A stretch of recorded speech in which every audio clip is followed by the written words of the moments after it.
We are joined by Representative Adrian Smith, Republican of Nebraska. He's the Ways and Means Trade Subcommittee Chair, and he serves the 3rd District of the state of Nebraska. Representative Smith, thanks for joining us. Great to be here. Good morning. As chair of the subcommittee, can we get your personal thoughts on how tariffs should be applied in the United States?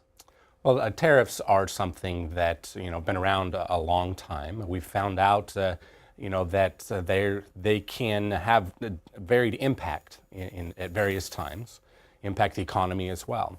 Overall, I can't say I'm a huge fan of tariffs, but I do believe they need to be a tool in the toolbox as negotiations take place. It's very important that we are tough negotiators to level the playing field that over time has been pretty slanted against us. When you say you're not a huge fan, is that because of their ultimate impact on an economy, or are there other reasons? That potential, certainly.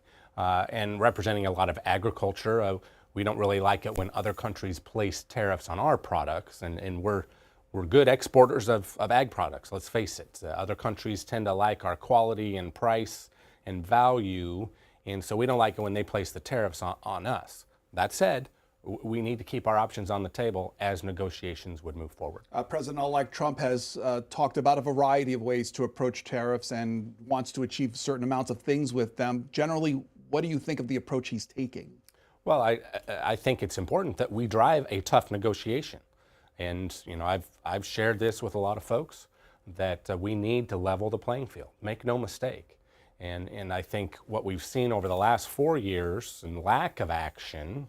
In fact, some of my Democrat colleagues just yesterday in committee criticized tariffs now that Trump's coming back in, even though nothing was done about tariffs over the last 4 years. Oh, and let me say, even more importantly, there was such a lack of action on trade across the board for the last 4 years.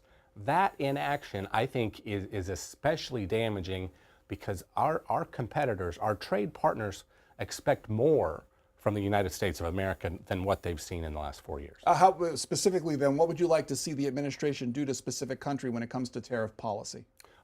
Take Kenya, for example. The previous Trump administration teed up a trade agreement with Kenya. Now, Kenya already enjoys the benefits of what we call AGOA, the Africa Growth and Opportunity Act, an important policy. Kenya enjoys those benefits, basically tariff relief. And so there are other aspects, though, of trade with Kenya that we could benefit from in terms of market access, agriculture being one of those. So the Trump administration teed up a trade agreement, like I said, with Kenya. The Biden administration comes in and says, well, we'll talk about trade, but not about tariffs.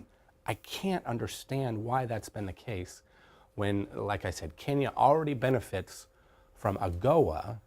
Let's talk about market access and how our exporters from the United States can get their products into a country such as Kenya on a continent that's growing in population. That's what separates Africa from so many other continents is its growing population. And I suppose though, as countries go, then China would come to the top of that list as far as how we apply those tariffs. What's the concern? What's the benefit of applying tariffs going forward, or applying other tariffs? Well, there's the details can be very fine on all of trade.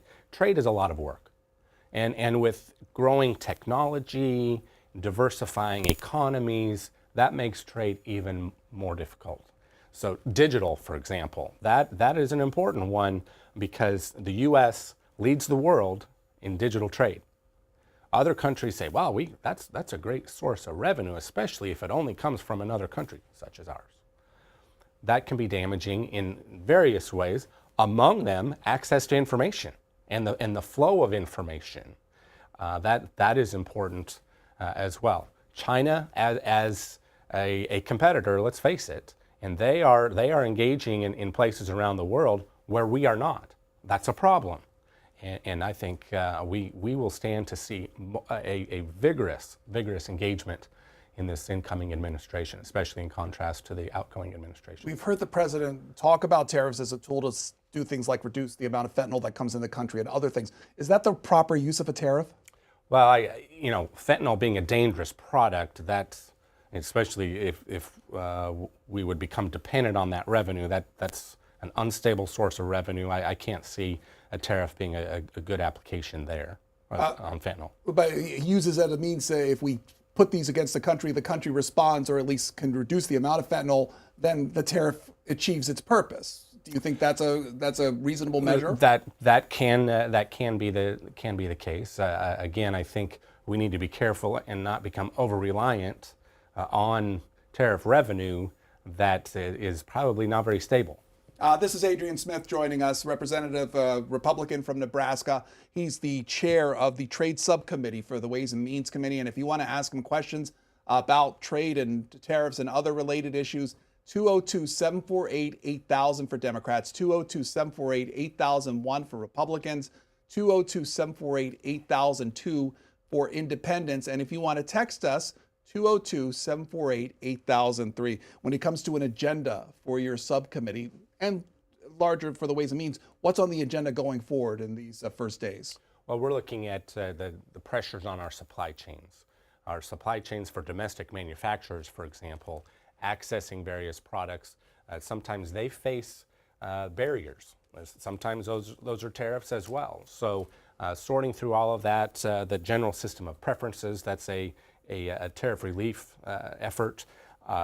The AGOA, another important program, it expires later this year, and we want to make sure we stay on top of that. Let's modernize these approaches as we can, but that engagement, sending a message to the world. We've got the review of USMCA coming up next year. Let's prepare for that. We just won a big case against Mexico that really, I think, flagrantly violated the USMCA in trying to shut out biotech corn. A lot of it happens to come from my district, but the world is watching. When Mexico basically shut out our corn, and President Biden didn't say anything. Now some of his people went and filed some paperwork to ultimately, literally years later, win a case. But I think we could have shortened that time frame had President Biden spoken up and said, listen, USMCA is negotiated. We all agreed during the previous Trump administration that USMCA was what we were going to work under. Mexico violated that. And the world is watching to see what our response is for something like that. So I'm glad that we are moving into, I think, a more vigorous time in trade engagement. And our trading partners, like I said, they expect us to engage more, unlike what we've seen over the last 4 years. On the larger aspect of your service on the Ways and Means Committee, that's the committee that deals with tax issues. What's the future of taxes that were placed in the first Trump administration in 2017? The future's bright. We have been having some, I think, very engaging meetings, hearing from our constituents as well of how important it is to extend and hopefully make permanent what we did in 2017. There might be some small tweaks to modernize that, perhaps, on some needs that may exist. But what we did in 2017 was a result of a years-long negotiation and discussion and hearings that teed up our action in 2017 that was the right thing to do. It was thoughtful. It was effective. Revenues have increased as a result of that, and I think we would be very derelict to just let that all expire and go away. It would be very damaging for our economy as well. So we are very, very excited to get this done. It'll take some work, narrow majority. But I do know that, it's my sense anyway, that a lot of Democrats who were skeptical before, they may not vote for this just yet, but they have voted for parts of what we did in 2017 in extending that. And I think there's broader understanding across America that what we did was the right thing for what we needed at the time. And I'm glad we were able to do that before COVID. That has made our post-COVID recovery go a lot better. There's a story out this morning about the impact of what's been taken in by the federal government and what's been spent for October, November, and December. They're saying there was a deficit coming into that of $711 billion deficit over those last 3 months. They highlight the fact that some of the problem was spending with issues such as Social Security and Medicare, but they also say that part of it was revenue that was taken, and saying that the federal government collected $1.83 trillion, spent $1.7 trillion. Well, you look at overall, I don't find or hear too many Americans who say, boy, the federal government just spends their money so wisely. What the concern is that the spending doesn't get addressed like it needs to be. And so I think the American people expect us to look at the spending issue as well. When you see the increased revenues to the government over the last several years, that's pretty telling. And so, yes, to take a 3-month a clip there, that is probably a bit isolated in its view, but I'm willing to look at those numbers. I'm willing to look at criticisms that some folks might have of what we did in 2017. It's up to us to process that, to have the discussions that we need to have. Let's have this engagement that the American people want us to have, and at the end of that, make a decision. And I think the best thing to do for our country is to have pro-growth tax policy moving forward. Well, some of the issue there was less tax revenue. Democrats are arguing that the tax cuts provided that less revenue, and they want to see more taxes going forward.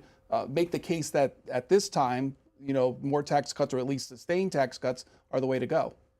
Well, again, we'll have the discussions that we need to have. What is most appropriate? Now, there are some tax cuts that are more growth-oriented than others. That doesn't mean that we just ignore those that aren't as productive economically. There could be some fairness in there too. So let's look at that. But at the end of the day, we need policies that help grow our economy. And this just soak the rich, tax the rich. When you look at the progressive nature of our tax policy already, the wealthy are paying a lot. Now, are there some loopholes? Probably. There were loopholes created by the so-called Inflation Reduction Act, and some benefits there for the wealthy that I think we can do without as well.